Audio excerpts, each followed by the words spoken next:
నమస్కారం, నా పేరు రాజేశ్వరి. నేటి సిటీ న్యూస్కు స్వాగతం. చెన్నూరు నియోజకవర్గం కోటపల్లి మండలం ఎర్రాయపేట కొల్లూరు ఇసుక రీచ్లను మంచిర్యాల జిల్లా కలెక్టర్ కుమార్ దీపక్, డీసీపీ భాస్కర్ పరిశీలించారు. ఇతర జిల్లాలతో పోల్చుకుంటే లోడింగ్ సామర్థ్యం తక్కువగా ఉందని కాంట్రాక్టర్ మరియు టీజీఎండీసీ అధికారులపై కలెక్టర్ ఆగ్రహం వ్యక్తం చేశారు. లోడింగ్ కెపాసిటీని 200 లారీలకు పెంచాలని అధికారులకు ఆదేశాలు జారీ చేశారు. గత 3 రోజులుగా పెద్ద ఎత్తున వచ్చిన ఫిర్యాదుల దృష్ట్యా వాహనదారులకు ఇబ్బందులు కలగకుండా రోడ్లపై లారీలను పార్కింగ్ చేయరాదని, వెంటనే క్లియర్ చేయాలని అధికారులకు సూచించారు. హైదరాబాద్ లాంటి ప్రాంతాలలో ఇసుకకు మంచి డిమాండ్ ఉండడంతో ఇసుక రీచ్ల ద్వారా జిల్లా నుంచి ప్రభుత్వానికి ఎక్కువ రెవెన్యూ ఇచ్చే దిశగా చర్యలు చేపడతామని కలెక్టర్ తెలిపారు. మ్యాన్ పవర్ ని పెంచి లోడింగ్ కెపాసిటీని కూడా పెంచాలని ఆదేశించారు. ఈరోజు నేను డీసీపీ గారు శాండ్రిక్స్ టీజీఎంసీ శాండ్రిక్స్ దగ్గరికి వచ్చేసాను. ఇక్కడ కొంచెం వెయిటింగ్ టైం ఎక్కువ అవుతుంది. రోడ్డు మీద వెహికల్స్ ఉండడం వలన ట్రాఫిక్ జామ్ అండ్ శాండ్ కూడా కాస్ట్లీ అవుతుంది అని రాష్ట్ర ప్రభుత్వం అంటే ఒక నిర్ణయం తీసుకున్నారు. ఇప్పుడు శాండ్ అన్నీ లీగల్గా పోవాలి, అక్రమంగా ఇసుక అస్సలే పోవడానికి లేవు. అండ్ తక్కువ కాస్ట్లో ప్రతి చోటాలో మనం శాండ్ ప్రొవైడ్ చేయాల్సింది. మంచిర్యాల జిల్లా మంచి శాండ్ డిపాజిట్స్ ఉన్నాయి, మంచి క్వాలిటీ గోదావరి శాండ్ ఉన్నాయి. కాబట్టి మన దగ్గర 2 శాండ్ రీచ్ టీజీఎంటీసీలో నడుస్తున్నాయి. ఇంకా కొన్ని శాండ్ రీచ్ ఓపెన్ చేస్తాము. కానీ ఇక్కడ కరెక్ట్గా టైమ్గా లోడింగ్ అండ్ వేయింగ్ చేసేసి పంపడానికి కొంచెం కాంట్రాక్టర్ నుంచి ప్రాబ్లమ్స్ ఉన్నాయి. నిన్న మన తహసీల్దార్ అండ్ సిఐ గారు ఇక్కడ వచ్చేసి చూసి వెళ్ళారు. ఈరోజు మనం చూస్తున్నాం, వాళ్ళకి ఆల్రెడీ ఇన్స్ట్రక్షన్ ఇవ్వడం జరిగింది. లోడర్ ఇంకా ఒకటి పెంచాలి, లేబర్ కూడా ఒకటే బ్యాచ్లో పని చేస్తున్నారు 12-15 అవర్స్. సో అట్లా చేస్తే మనకి హార్డ్లీ డైలీగా 60-70 మధ్యలో మాత్రమే వస్తున్నాయి. మన కెపాసిటీ డైలీగా ఈజీగా 200 పైన చేయగలుగుతాం. దాని నుంచి 2 రకాల మనకి లాస్ అవుతుంది. ప్రభుత్వానికి రెవెన్యూ రావట్లేదు, ఎవరికి ఇసుక కావాలి వాళ్ళకి టైంగా ఇసుక రావట్లేదు. ఆ 2 అంటే ఇది కరెక్ట్గా లేవు. నిన్న ఎండీ గారి గురించి అండ్ సెక్రటరీ గారి నుంచి కూడా మాట్లాడాను. ఆ కాంట్రాక్టర్ ఖచ్చితంగా ఫాస్ట్గా లోడింగ్ చేయాల్సింది, ఫాస్ట్గా అది శాండ్ వెహికల్స్ పంపించాలి. దానిలో కోఆపరేట్ చేయకపోతే విల్ పుట్ అనదర్ కాంట్రాక్టర్. అట్లా లేవు, అట్లా కుదరదు. మళ్ళీ చెప్తున్నాను, రాష్ట్ర ప్రభుత్వం ఒక నిర్ణయం తీసుకున్నారు కి మనం లీగల్గా తక్కువ కాస్ట్లో అందరికీ ఇసుక ఇస్తాం. దానిలో అందరూ కోఆపరేట్ చేయాల్సింది. మన అడ్మినిస్ట్రేషన్ నుంచి ఉన్న ఆఫీసర్స్, పోలీస్ సిబ్బంది, కాంట్రాక్టర్ అందరూ కోఆపరేట్ చేయాల్సింది. కాబట్టి కాంట్రాక్టర్కి ఆల్రెడీ చెప్పాను, ఇంకా ఒక వెహికల్ పెట్టేసి ఫాస్ట్గా లోడ్ చేసేసి హార్డ్లీ వేయింగ్కి 3 minutes పడుతున్నాయి. ఒక గంటలో మినిమం 17 to 18 వెహికల్స్ పోతుంది. 16 hours ఇప్పుడు మనకి శాండ్ తీసుకోవడానికి టైం ఉన్నాయి. 200-300 వరకు అట్లా అర్థమెటిక్గా చేస్తే అవుతుంది. అన్నీ పక్కన పెట్టేసి మినిమం ఒక రీచ్ నుంచి 200 వెహికల్స్ పోవాలి. 200 వెహికల్స్ పోతే రోడ్డు మీద ఒక వెహికల్ కూడా ఉండదు. సో వాళ్ళు 60-70 మాత్రమే, అంటే చాలా తక్కువ వెహికల్స్ ఫిల్ చేసేసి పంపిస్తారు. దాని నుంచి మనకి ఇష్యూ వస్తున్నాయి. ఆల్రెడీ వార్న్ దేమ్, వాళ్ళు అలవాటు చేంజ్ కాలేదు. వీళ్ళు initiate action, both termination of contract and criminal action. ఇది రోడ్ మీద జామ్ అవుతుంది, వాళ్ళు నిర్లక్ష్యంగా వల్ల రోడ్ జామ్ అవుతుంది, that is criminal act also. Will initiate action against them. So వాళ్ళు ఈరోజు వాళ్ళు చెప్తున్నారు ఏం వెహికల్ అక్కడ ఉండదు. అండ్ నేను రేపటి నుంచి చూస్తాను వాళ్ళు ఎట్లా దానికి చేస్తున్నారు. అండ్ వీ హోప్ దట్ ఈ కాంట్రాక్టర్ కరెక్ట్గా పని చేసేసి దే విల్ ఇన్ష్యూర్ దట్ ఒక వెహికల్ కూడా వెయిటింగ్లో అంత టైం ఉండదు. ఎంత వెయిటింగ్. టీజీఎండీసీ 2 క్వారీలని గౌరవ కలెక్టర్ గారితో పాటు రెవెన్యూ అండ్ పోలీస్ సిబ్బంది సందర్శించడం జరిగింది. ముఖ్యంగా ఇక్కడ టీజీఎండీసీ నామ్స్ ప్రకారము, తెలంగాణ రాష్ట్ర ప్రభుత్వం నిర్దేశించిన దాని ప్రకారము పూర్తిగా సీసీటీవీ కెమెరాస్ పర్యవేక్షణలో మరియు ఒక్క కేజీ ఇసుక కూడా ఎక్కువ లేకుండా ఏదైతే నామ్స్ ఉన్నదో దాని ప్రకారమే ఈ 2 క్వారీస్ రన్ అవుతున్నాయి. ఇక్కడ జాయింట్ టీము 24/7 కూడా ఇదే క్వారీలో ఉన్నది. కాబట్టి ఎక్కడ కూడా లీకేజ్ కానీ జీరోగా పంపడం కానీ లేదు. కానీ ఇక్కడ ఒక సమస్య ఉంది. ఇక్కడ లారీలు డైలీ 200-300 బుక్ చేసుకుంటున్నారు హైదరాబాద్ ట్రాన్స్పోర్ట్ కోసము. కానీ ఇక్కడ కాంట్రాక్టర్ లోడింగ్కి ఒక ప్రాబ్లం ఉన్నది. వాళ్ళు ఓన్లీ డైలీ 60-70 మాత్రమే కెపాసిటీ లోడ్ చేస్తున్నారు. ఈరోజు విజిట్ చేసి డైలీ 200 మినిమం అయినట్లయితే హైవే మీద ట్రాఫిక్ జామ్ జరుపుకుంటుంటుంది, ప్రజలకు ఇబ్బంది కలుగుతుంటుంది. దానికోసము కలెక్టర్ గారు ఇన్స్ట్రక్షన్స్ ఇవ్వడం జరిగింది. పోలీస్ సిబ్బంది కూడా హైవే మీద ఎలాంటి ట్రాఫిక్ యాక్సిడెంట్ లేకుండా ప్రాపర్గా చూస్తాము. ప్రజలకు ఒక విజ్ఞప్తి ఏంటంటే, ఎవరికైనా ఇసుక లోకల్ పీపుల్ కూడా ఇసుక అవసరం ఉన్నట్లయితే టీజీఎండీసీ నుంచి కానీ జిల్లా యంత్రాంగం ఏర్పాటు చేసిన ఇతర వాగులలో కూడా గౌరవ కలెక్టర్ గారు జిల్లా మొత్తంలో ముల్కల్లో కానీ, కజ్జీ వాగు కానీ, బతుకమ్మ వాగు కానీ మొత్తం లోకల్లో కూడా శాండ్ రీచ్లు ప్రజల కోసం, లోకల్ అవసరాల కోసం కూడా ఏర్పాటు చేయడం ఉంది. మినిమం ఫీజెస్ తోటి మాత్రమే దాన్ని ప్రాపర్గా వినియోగించుకోవాలి. ఎలాంటి ఇన్ఫర్మేషన్ ఉన్నా ఇట్లాంటిది ఉన్నా కానీ పోలీసుకి సమాచారం ఇవ్వాలని కోరుతున్నాము. ఈ రేపటి నుంచి దాదాపు ఈ రీచ్లో వెహికల్స్ వెయిటింగ్ చేసే పీరియడ్ తగ్గిపోతుంది. కంటిన్యూస్ మానిటరింగ్ చేస్తున్నాం. Thank you. అసెంబ్లీలో బీఆర్ఎస్ ఎమ్మెల్యేలు ట్రాన్స్జెండర్ల పట్ల అవహేళన చేయడంపై మంచిర్యాల జిల్లా కేంద్రంలో ట్రాన్స్జెండర్ల ఆందోళన కార్యక్రమాన్ని నిర్వహించారు. ప్రస్తుతం జరుగుతున్న అసెంబ్లీ సమావేశంలో ప్రభుత్వం ట్రాన్స్జెండర్ల సమస్యలపై చర్చకు పిలిచినప్పుడు ప్రతిపక్ష టీఆర్ఎస్ ఎమ్మెల్యేలు హరీష్ రావు, ప్రశాంత్ రెడ్డిలో అవహేళన చేస్తూ ప్రవర్తించిన తీరు పట్ల ట్రాన్స్జెండర్లు జిల్లా కేంద్రంలో నిరసన కార్యక్రమం చేపట్టారు. ట్రాన్స్జెండర్స్ అధ్యక్ష కార్యదర్శులు మాట్లాడుతూ కాంగ్రెస్ ప్రభుత్వం అధికారంలోకి వచ్చి రేవంత్ రెడ్డి నాయకత్వంలో ట్రాన్స్జెండర్లకు అనేక కార్యక్రమాలు చేపట్టిందని, కానీ అసెంబ్లీ సమావేశంలో ప్రతిపక్ష ఎమ్మెల్యేలు సమస్య ప్రస్తావనకు వచ్చినప్పుడు అవహేళనగా నవ్వడం సిగ్గుచేటని బేషరతుగా ఎమ్మెల్యేలు ట్రాన్స్జెండర్స్కు క్షమాపణ చెప్పాలని, లేని పక్షంలో అన్ని జిల్లాల్లోనూ ఆందోళన కార్యక్రమం తీవ్రతరం చేస్తామని వారు హెచ్చరించారు. అందరికీ నమస్తే అండి. నా పేరు నీతు. నేను మాతృసేవ ఫౌండేషన్ ఫౌండర్ మెంబర్ని, ప్రెసిడెంట్ని. నేను మంచిర్యాల డిస్ట్రిక్ట్ నుంచి మాట్లాడుతూ ఉన్నాను. గత ఎన్ని గవర్నమెంట్స్ ఉన్నా కూడా మమ్మల్ని గుర్తించలేదు. కానీ మన తెలంగాణ కాంగ్రెస్ గవర్నమెంట్ మొట్టమొదటిసారిగా మా ట్రాన్స్జెండర్స్ వాళ్ళని గుర్తించి ఒక 38 మందికి మాకు ట్రాఫిక్ వాలంటీర్స్గా అవకాశం ఇవ్వడం జరిగింది. అలాగే ఏవైతే మహిళలకు ఇస్తున్నటువంటి అన్ని పథకాలలో మమ్మల్ని సభ్యత్వం చేసి మాకు అన్ని హక్కులను కల్పించి మహిళలతో పాటు సమానంగా మమ్మల్ని గుర్తించడము, మాకు గ్రూప్స్ ఫామ్ చేయడము, అలాగే మాకు బ్యాంక్ ద్వారా లోన్స్ వచ్చేలా చేయడము, ట్రైనింగ్స్ కల్పించడము, జాబ్ అవకాశాలు ఇవ్వడము అవన్నీ కూడా చేస్తూ ఉంది తెలంగాణ గవర్నమెంట్. అలాంటి సిచ్యువేషన్లో నిన్న జరిగినటువంటి శాసనసభ సమావేశాల్లో ప్రతిపక్ష హోదాలో ఉన్నటువంటి వాళ్ళు మా ఏదైతే ఉందో మా గురించి మాట్లాడుతున్నటువంటి తరుణంలో వాళ్ళు నవ్వడం జరిగింది. ఇది మాకు చాలా బాధాకరమైన విషయము. ఉన్నటువంటి ప్రభుత్వ నాయకులు కానీ ప్రభుత్వం కానీ మమ్మల్ని గుర్తించి ఎవరైతే బాధపడుతున్నారో వాళ్ళని పైకి తీసుకురావాలి, వాళ్ళ బాధలను తొలగించాలి. కానీ ఒక హోదాలో ఉన్నటువంటి మీరే ఇలాంటి మాటలు మాట్లాడి మమ్మల్ని చిలకనగా చూసినప్పుడు బయట ఉన్నటువంటి జనాలు ఏ విధంగా ఆలోచిస్తారనేది మీకు మీరే క్వశ్చన్ వేసుకోవాలని మేము కోరుకుంటా ఉన్నాము. అదేవిధంగా దీన్ని మేము తీవ్రంగా ఖండిస్తూ ఉన్నాము. ఎవరైతే నిన్న మా గురించి ట్రాన్స్జెండర్ వ్యక్తులను చూసి నవ్వడం జరిగిందో వాళ్ళు సభాముఖంగా మాకు క్షమాపణ చెప్పాలని కోరుకుంటున్నాము. ఒకవేళ వాళ్ళు సభాముఖంగా క్షమాపణ చెప్పకపోతే ఇది ఒక్క డిస్టిక్లోనే కాదు, ప్రతి డిస్టిక్లో కూడా ఇలాంటి సిచ్యువేషన్స్ వాళ్ళు ఎదుర్కోవాల్సి వస్తుంది. అలాగే మేము బీఆర్ఎస్ అందరినీ కూడా మొత్తం టోటల్గా వాకౌట్ చేస్తామని చెప్పేసి మేము ఈ సందర్భంగా ట్రాన్స్జెండర్ అధ్యక్షురాలని అర్చన నా పేరు. అసెంబ్లీలో ఇంతకుముందు గత ఎన్నో సంవత్సరాల నుంచి ఉన్న రాజకీయ నాయకులు కానీ మినిస్టర్స్ కానీ మా గురించి గుర్తించలేదు కూడా. ఇప్పుడున్న ప్రభుత్వం రేవంత్ రెడ్డి గారు అలాగే అసెంబ్లీలో మన శ్రీధర్ బాబు గారు మమ్మల్ని గుర్తించి మమ్మల్ని ఒక సమాజంలో మమ్మల్ని ఒక గుర్తింపు తెస్తే ఇదే హరీష్ రావు ఎక్స్-పార్టీ హరీష్ రావు గారు, ప్రశాంత్ రెడ్డి గారు మమ్మల్ని చూసి మా గురించి పేరు తీయటం, ట్రాన్స్జెండర్ అనే వ్యక్తులని పేరు తీయటం వల్లనే వాళ్ళు అందరూ నవ్వటం మాకు అసహ్యం అనిపించింది, సిగ్గుచేటు అనిపించింది. గత 10 సంవత్సరాలలో మమ్మల్ని ఎప్పుడు కూడా గుర్తు చేయలేదు.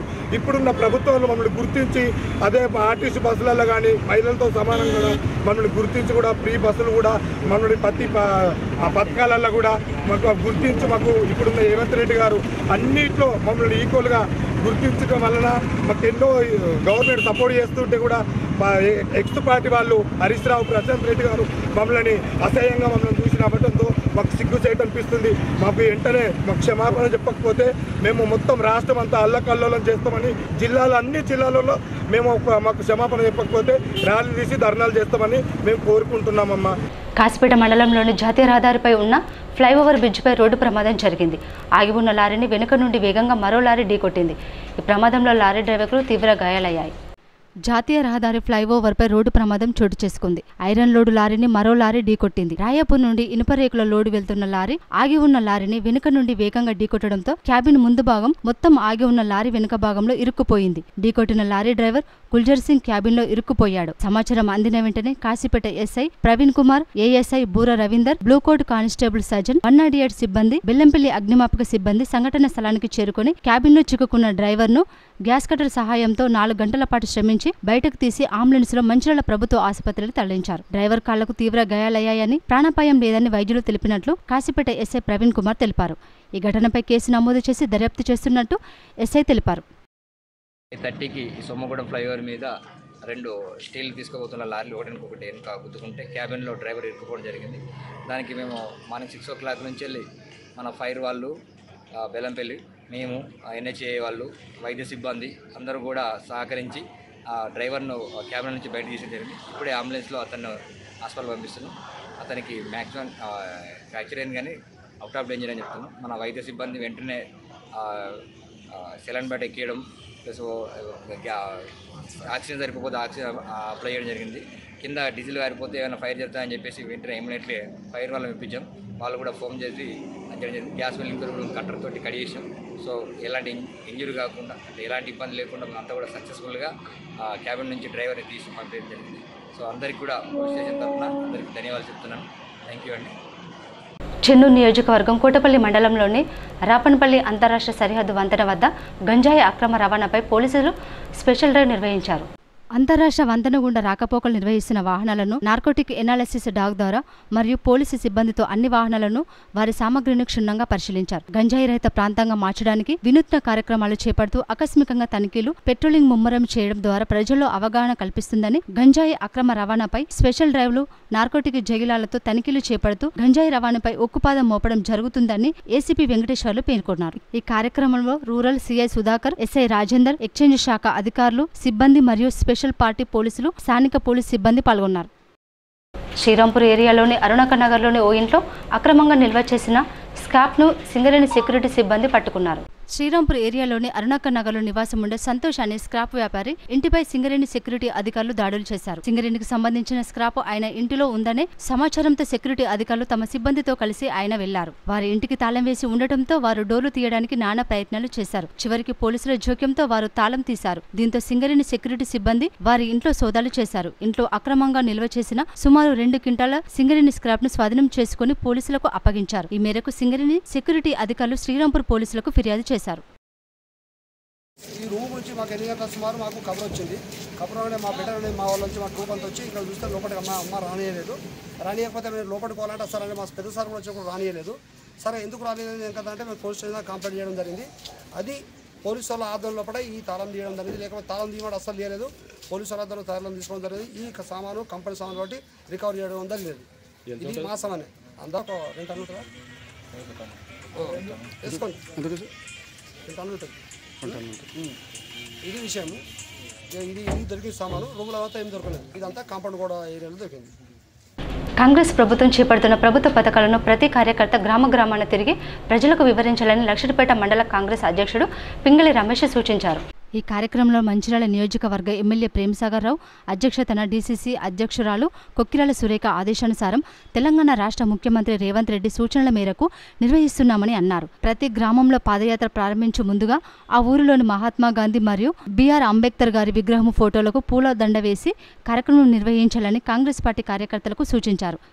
జై బాబు, జై భీమ్, జై సంగ్రామ్ అంటే ఒక 3 కార్యక్రమాలు ఒకటే ఆర్టికల్లో ముగ్గురిని అంటే ఇద్దరి జాతీయ నాయకత్వంలో ఉన్నటువంటి వాళ్ళను మనకు దేశం కోసం త్యాగాలను స్మరించే విధంగా కాంగ్రెస్ పార్టీ తీసుకున్నటువంటి సందర్భంలో చాలా శుభసూచకం. ఏదైతే అహింసావాదిగా అనేక కార్యక్రమాలు చేసి బ్రిటిష్ వాళ్ళను తరిమికొట్టి స్వాతంత్ర సమరయోధుడు ఆనాటి కాంగ్రెస్ పార్టీ జాతీయ అధ్యక్షుడు మహాత్మా గాంధీ గారు వారు చేసినటువంటి కార్యక్రమం చాలా మెరుగైనటువంటి సందర్భం. ఇంతకుముందు మిత్రులు చెప్పినట్టు ఏదైతే బాబాసాహెబ్ అంబేద్కర్ గారు రాజ్యాంగ సృష్టికర్త, దాంట్లో భాగంగా ప్రతి గ్రామంలో కాంగ్రెస్ పార్టీ చేస్తున్నటువంటి మన విధి విధానాల గురించి ప్రత్యేక పథకాలు కాంగ్రెస్ ప్రభుత్వం వచ్చిన తర్వాత పేదలకు ఏ రకమైనటువంటి లబ్ధి చేకూరుస్తుంది, ప్రతి ఇంటింటికి మనం కాంగ్రెస్ పార్టీ నుంచి వచ్చే పథకాలు ఏ విధంగా చేరుతున్నాయి అనేది ప్రతి ఒక్కరికి అర్థమయ్యే విధంగా మన కాంగ్రెస్ పార్టీ పట్టుకొమ్మలాగా ఉన్నటువంటి కార్యకర్తలు లీడర్లది ముఖ్య నాయకత్వం వహించాలని చెప్పడం జరిగింది. ఎందుకంటే ఈ జై బాబు, జై భీమ్, జై సంవిధానం అనే కార్యక్రమం ఎందుకు తీసుకుంటున్నారంటే మనకు బీజేపీ ప్రభుత్వం కేంద్రంలో ఉండి అహంకార పూరితమైనటువంటి అనాలోచిత నిర్ణయాలతో చేస్తున్నటువంటి పనుల్లో భాగంగా చట్టసభలో, పార్లమెంటులో, దేవాలయంలో అంబేద్కర్ గారు మనకు రాజ్యాంగం రచించారు. రాజ్యాంగం అంటే ప్రజాస్వామ్య దేశంలో రాజ్యాంగం ఏ విధంగా ఉండాలి, అనేక దేశాలు తిరిగి అనేక రాష్ట్రాలు తిరిగి చూసి చదివి డాక్టర్ బిఆర్ అంబేద్కర్ గారు మనకు భారతదేశ రాజ్యాంగాన్ని రచించారు. ఇలా ఒకనాడు అంబేద్కర్ రాజ్యాంగం గురించి ఈ రాజ్యాంగాన్ని మారుస్తా ఉన్న సన్యాసి మధ్యలో కలిసిపోయిన కేసీఆర్. ఇదే విధంగా ఈరోజు చూసుకున్నట్లయితే 3 సార్లు దేవుని పేరు చెప్పుకొని రాముడు, సీత